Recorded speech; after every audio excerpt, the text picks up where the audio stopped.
మాజీ ముఖ్యమంత్రి బీఆర్ఎస్ అధినేత కేసీఆర్ కు ముఖ్యమంత్రి రేవంత్ రెడ్డి సవాల్ విసిరారు. కేసీఆర్ అసెంబ్లీకి వచ్చినప్పుడే కృష్ణా జలాలపై చర్చ పెడదామని చెప్పారు.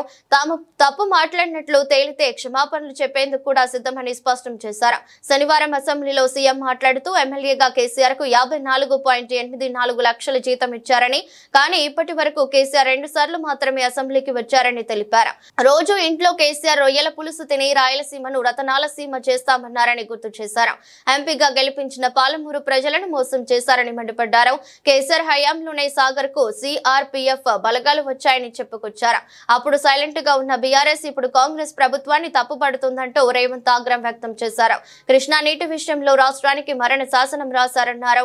కేసీఆర్ కేంద్ర మంత్రిగా ఉన్నప్పుడే పోతిరెడ్డిపాడు హెడ్ రెగ్యులేటర్ సామర్థ్యాన్ని పెంచారని గుర్తు చేశారు. కమిషన్ల కోసమే జురాల నుంచి తీసుకోవాల్సిన నీళ్లను శ్రీశైలం బ్యాక్ వాటర్ ద్వారా తీసుకుంటున్నామన్నది నిజం కాదా అని నిలదీశారు. ఎస్ఎల్బీసీ టనెల్ ఉమ్మడి రాష్ట్రంలోనే 20 కిలోమీటర్ల మేర పూర్తి చేశారని తెలిపారు. కేసీఆర్ పాలనలో ప్రాజెక్ట్ పనులు చేపట్టలేదని, ఎస్ఎల్బీసీ ప్రమాదంపై సానుభూతి చూపించాల్సిన బీఆర్ఎస్ నేతలు పైశాచిక ఆనందం పొందుతున్నారంటూ మండిపడ్డారు. మీ స్ట్రేచర్ గురించి ఉన్న ఆలోచన స్టేట్ ఫ్యూచర్ మీద లేదు. బీఆర్ఎస్ ఇప్పుడు మార్చురీలో ఉందని అన్నా తప్పేముంది? నేను కేసీఆర్ ను కించపరిచినట్టు కేటీఆర్, హరీష్ రావు విమర్శిస్తున్నారు. కేసీఆర్ 10 ఏళ్లు జీవించి ప్రతిపక్షంలోనే ఉండాలని కోరుకుంటున్నా అంటూ సీఎం వ్యాఖ్యలు చేశారు. చంద్రశేఖరరావు గారు ప్రతిపక్ష నాయకుడు, అధ్యక్ష. ప్రతిపక్ష నాయకుడుగా ఇప్పటివరకు వారి శాసనసభకు వచ్చింది 2 సార్లు, అధ్యక్ష. వారికి పోయిన డిసెంబర్ 23 నుంచి ఇప్పటి వరకు వారికి ఇచ్చిన జీతం, అధ్యక్ష, 57,84,124 రూపాయలు, అధ్యక్ష.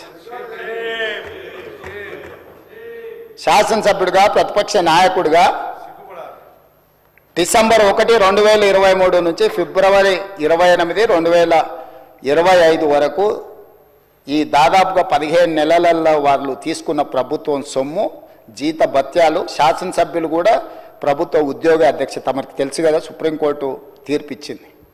వారు 57,84,124 రూపాయలు జీత భత్యాలు తీసుకున్నారు, అధ్యక్ష. 2 సార్లు ఇక్కడికి వచ్చింది, ఇప్పటి వరకు ఎక్కడికి వెళ్ళలేదు, అధ్యక్ష.